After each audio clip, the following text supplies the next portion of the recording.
As Somyung sleeps, her door creaks open, and her mother slips into the room.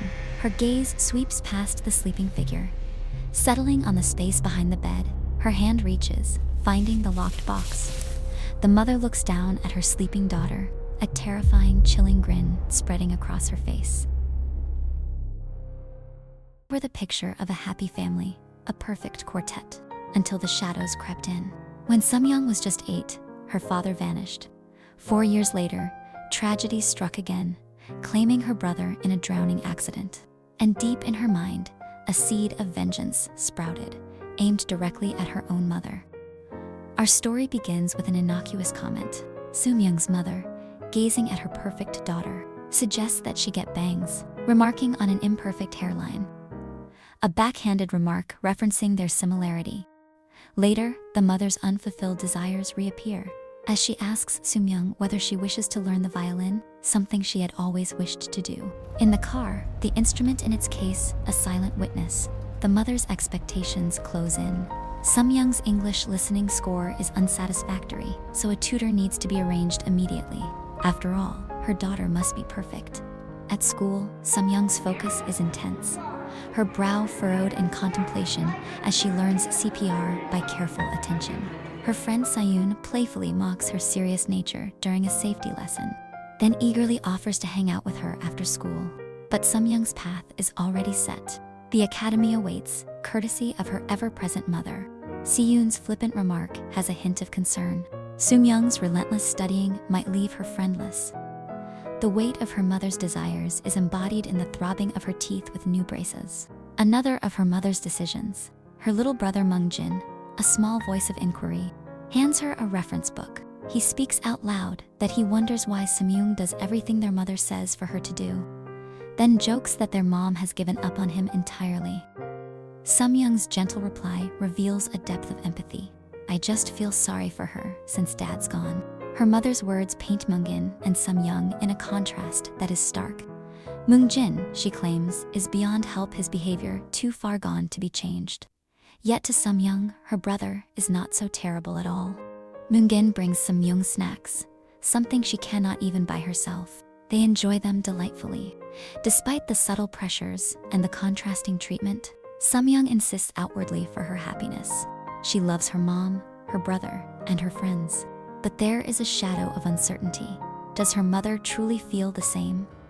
The fragile peace at home is broken as their mother's fury erupts. Mungjin is caught playing video games when he shouldn't. His stammering lies immediately dismantled by the icy reality brought by his mother.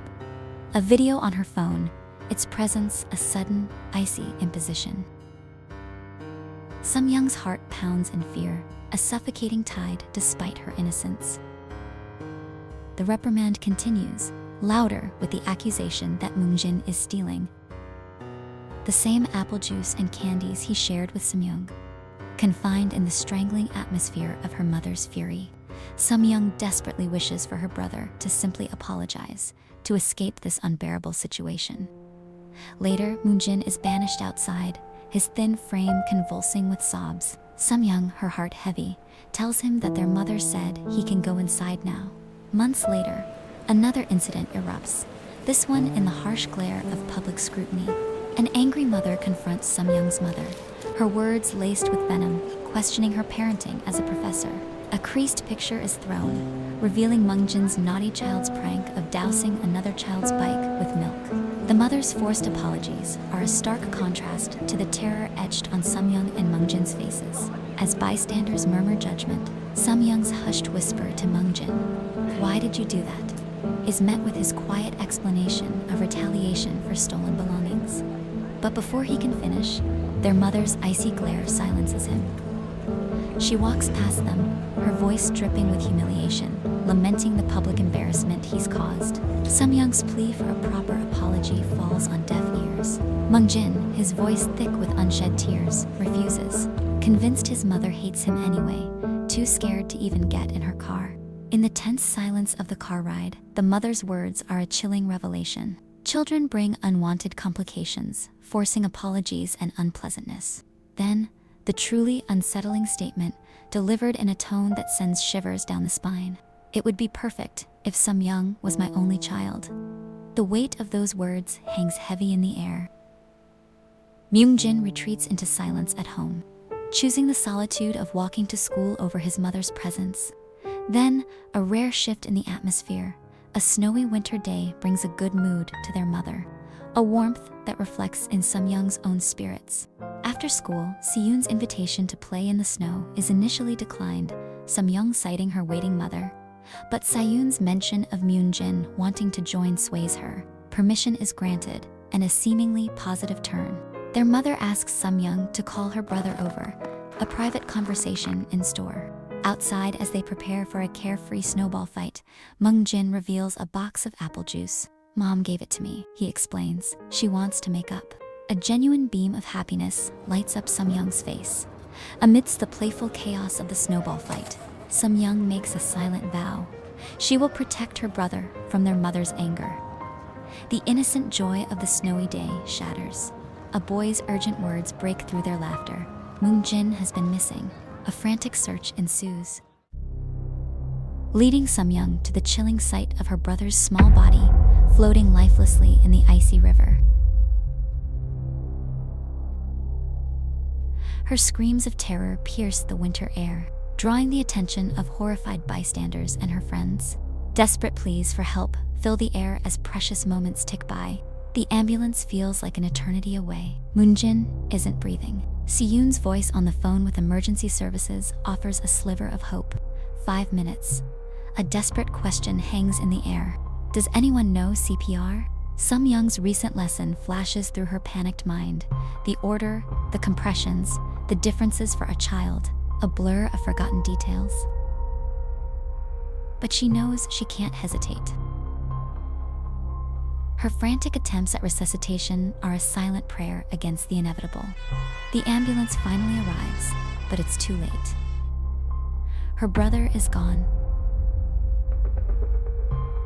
Her mother arrives, an embrace offered in the face of unimaginable loss. But amidst the shock and grief, a chilling suspicion takes root in Somyoung's mind. Mother knows everything, doesn't she? Why did no water come from Mungjin's nose or mouth after CPR? Why the faint scent of apple juice mixed with something else, something familiar? And why, as her mother weeps beside her, does her mouth seem to curve into the faintest of smiles? Her fear silences the questions. Back home, the weight of loss is compounded by a growing unease. Somyoung's frantic call to Siyun spills out her suspicions. Something was in Mungjin's juice. Siyun's skepticism triggers Somyoung's raw grief and anger. A harsh outburst followed by an apology. Siyun, the true friend that he is, forgives her and questions her about the empty juice box she retrieved, now hidden away for safekeeping.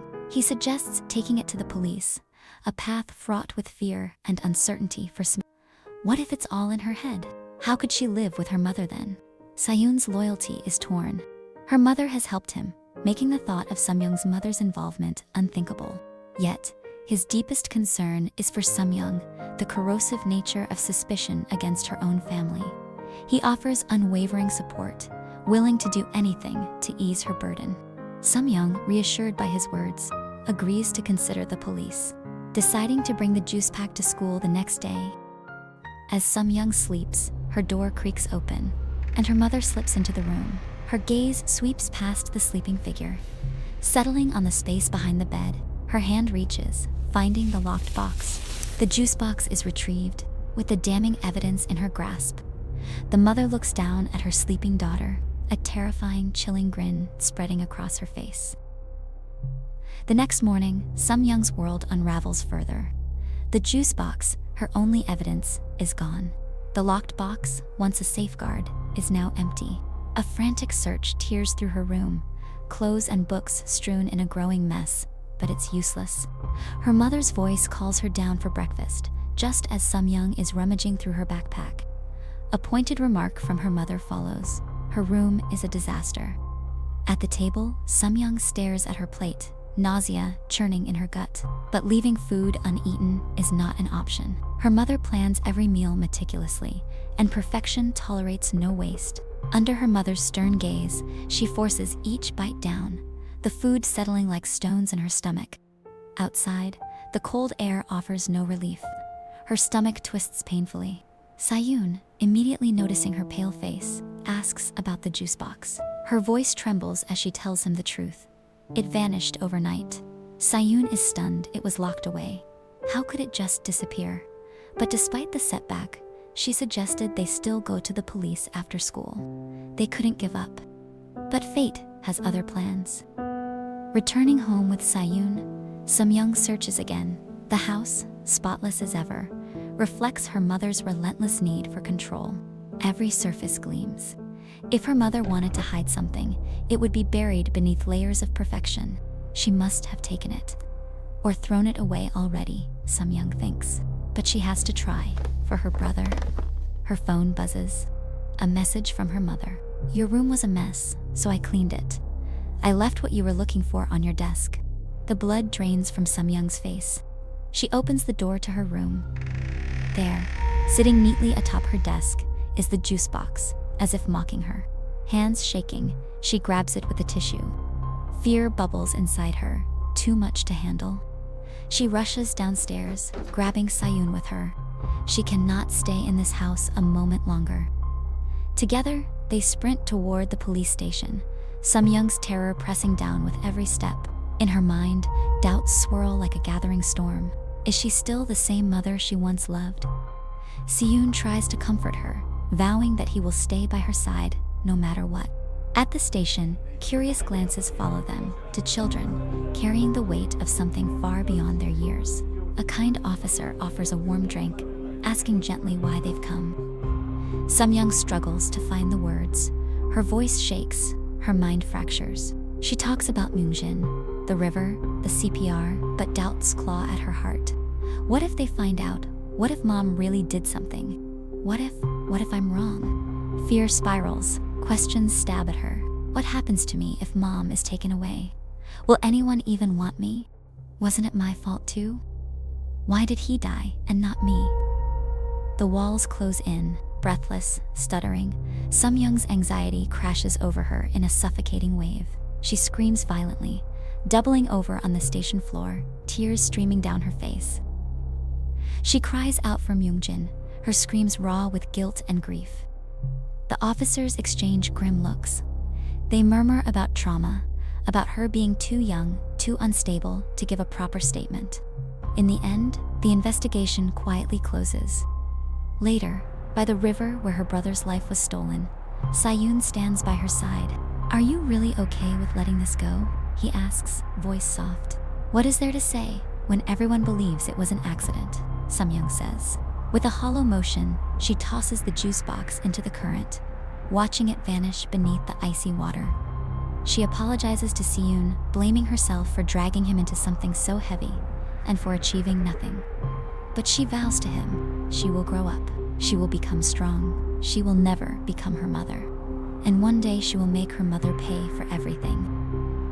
The day she went to the police station ends, not with justice, but with quiet surrender. The next morning, her mother's voice slices through the air, calling her to breakfast. As they descend the stairs together, her mother's casual words strike like a blade. I heard you went to the police station yesterday. Somyoung freezes, her heart leaping to her throat, but she forces a smile, lying effortlessly. I just returned a lost wallet, she says, echoing the lessons her mother taught her, kindness, honesty.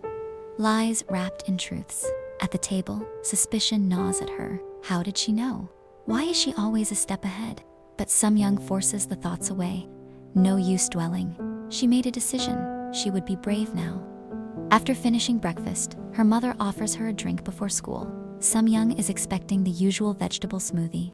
Instead, a chilled box of apple juice lands in her hand. Her mother explains she's read that being too strict about snacks isn't healthy. But Somyoung's hands are trembling. She mumbles that she feels sick, but her mother's eyes sharpen.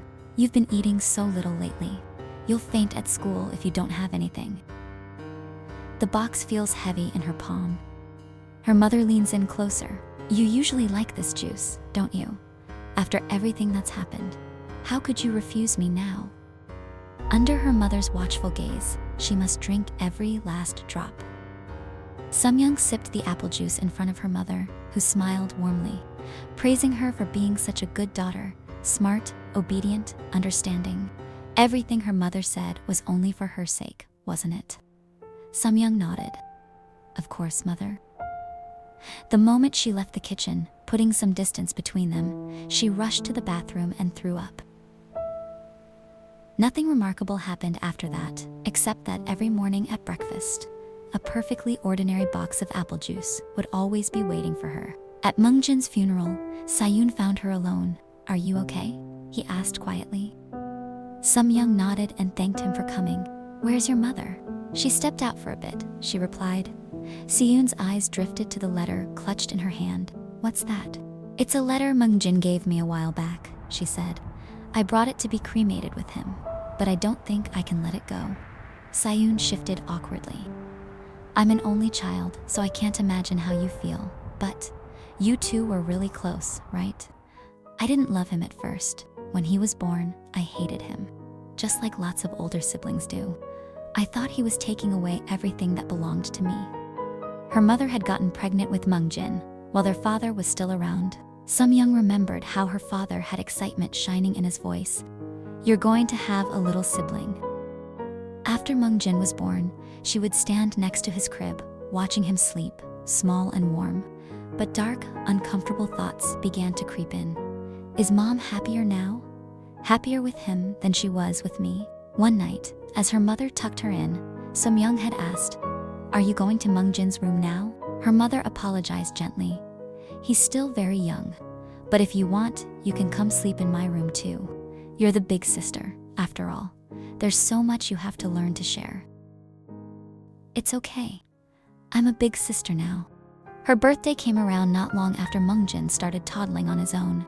Her father had bought her a beautiful strawberry cake from her favorite bakery. As they sang happy birthday, she took a deep breath, ready to blow out the candles. And then Mungjin blew them out first.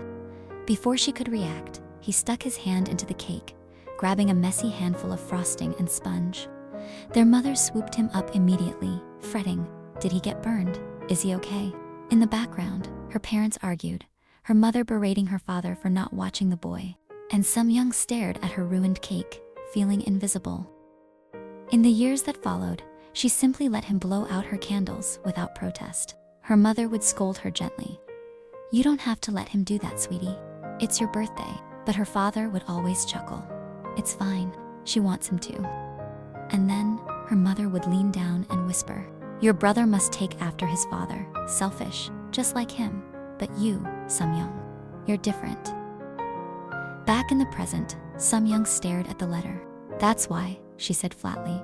"I thought I had to live my life giving things up for him. I thought he was just selfish, like Mom said, and that I was better." One birthday, she'd offered to let him blow out her candles again, but Mungjin had shaken his head. "You blow them out. It's your birthday." He also gave her a letter that he wrote in kindergarten. Later in bed, she opened the letter he had given her, scribbled in crayon on a wrinkled piece of kindergarten paper. "Happy birthday, Somyung. The teacher said you only blow out your own candles, but you let me do it because you're nice. I'm sorry. From now on, I'll wait for my own birthday." Reading it, she had smiled for the first time in a long time. Now, at his funeral, the letter lay heavy in her hands. He hadn't ruined her birthdays because he was born bad, or selfish, or hopeless. He was just a child who didn't know better because no one had taught him. But there was something she understood clearly now. Her mother only loved her children when they were perfect, even if they were small, even if they didn't know any better. If Somyung wanted to survive as her daughter, she would have to be perfect, no matter what. The funeral was simple. Mungjin's body was cremated. With him, the last of Somyung's illusions and her brother's memory turned to ash. Elementary school ended, and middle school began. Standing in front of the class lists, Somyung peered up at the bulletin board alongside a girl who muttered a curse. "Bad homeroom," she grumbled. The girl turned to Somyung. "What's your name?" "Somyung." The girl scanned the board again. "Ah, we're not in the same class. Too bad. Let's say hi if we run into each other, though." And with that, she waved goodbye and disappeared into the crowd. Sayun appeared behind her, wrinkling his nose. Was that her perfume? Yeah, that was Namsu. We met at the entrance ceremony. She's really friendly. He nodded, looking around. Not a lot of people from elementary school here, huh? I like it better, Somyung said. No one to whisper about Mungjin like they did in 6th grade. Siyun hesitated. How's home these days? Ordinary, she said. So peaceful, it's creepy. Like Dad and Mungjin never existed. But I'm still going to do everything I can to get away from her. At home, Somyung brought it up to her mom. I want to apply to a high school for gifted students. Her mother considered it. It's possible, you're very smart. But then she added, in a lighter tone, I've seen kids burn out at specialized schools and fail college entrance exams. Let's do it this way. If you get perfect grades until the first semester of 8th grade, I'll support your application. It's not really necessary for that school, but it'll be good practice for college. Somyung agreed without hesitation. 4 months later, exam results came out. Somyung, now the homeroom president, was first in line. She clutched the paper slip tightly, her stomach twisting. If the grades weren't perfect, she wouldn't be able to leave home. Come on, show me already. When he finally saw her grades, his face paled. What the hell are you going to do now?